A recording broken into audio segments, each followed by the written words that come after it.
Modelling ജോലി വാഗ്ദാനം ചെയ്ത് ദുബായിലേക്ക് മനുഷ്യക്കടത്ത് നടത്തിയ സംഭവത്തിൽ ഒരു യുവതി കൂടി അറസ്റ്റിൽ. പൊന്നാനി സ്വദേശിയായ മഞ്ജിമയാണ് പിടിയിലായത്. കേസിൽ ഇതുവരെ 3 പേർ അറസ്റ്റിലായി. മനുഷ്യക്കടത്തിന് പിന്നിൽ രാജ്യാന്തര സെക്സ് റാക്കറ്റാണെന്ന് പോലീസിന് വിവരം ലഭിച്ചു. ഇടപാടുകാരിൽ കൂടുതലും സ്ത്രീകളാണെന്നും സൂചനയുണ്ട്. വലയിലകപ്പെടുന്ന സ്ത്രീകളെ പൂർണ്ണമായും വിശ്വസിപ്പിച്ച് വിദേശത്തെത്തിച്ച ശേഷം ചതിക്കുഴികൾ തുറക്കുന്നതാണ് ഇവരുടെ തട്ടിപ്പ് ശൈലി. പ്രതികൾ നൽകുന്ന മോഹന വാഗ്ദാനങ്ങളിൽ വിശ്വസിച്ച് ദുബായിലെത്തുന്ന പെൺകുട്ടികളെ വിമാനത്താവളത്തിൽ നിന്ന് നേരെ കൊണ്ടുപോകുന്നത് റാക്കറ്റിന്റെ നിയന്ത്രണത്തിലുള്ള അതീവ രഹസ്യ കേന്ദ്രങ്ങളിലേക്കാണ്. ഇവിടെ എത്തിക്കുന്നതോടെ പെൺകുട്ടികളുടെ പാസ്പോർട്ടും മൊബൈൽ ഫോണുകളും ഇവർ ബലമായി പിടിച്ചുവെക്കും. തുടർന്ന് പുറം ലോകവുമായി യാതൊരു ബന്ധവുമില്ലാതെ മാസങ്ങളോളം തടങ്കിലാക്കുകയാണ് പതിവ്. രക്ഷപ്പെടാൻ ശ്രമിക്കുന്നവരെ ക്രൂരമായ ശാരീരിക മർദ്ദനങ്ങൾക്ക് ഇരയാക്കുകയും ചെയ്യും.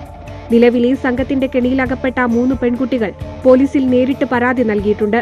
പെൺകുട്ടികളെ പൂർണ്ണമായും കീഴ്പ്പെടുത്തുന്നതിനായി ഇവരുടെ ഭക്ഷണത്തിലും പാനീയങ്ങളിലും മാരകമായ രാസലഹരി മരുന്നുകൾ ബലമായി കലർത്തി നൽകും.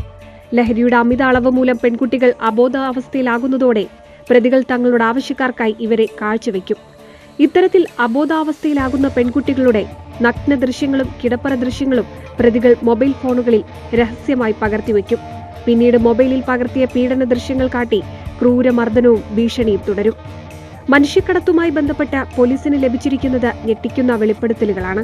നിലവിൽ മരട് പോലീസിന് 3 പരാതികളാണ് ലഭിച്ചിട്ടുള്ളത്. മോഡലിംഗ് ഷോയ്ക്ക് മേക്കപ്പ് ആർട്ടിസ്റ്റായി യുവതി കൊണ്ടുപോയത് 4 ലക്ഷം രൂപ വാങ്ങിയാണ്.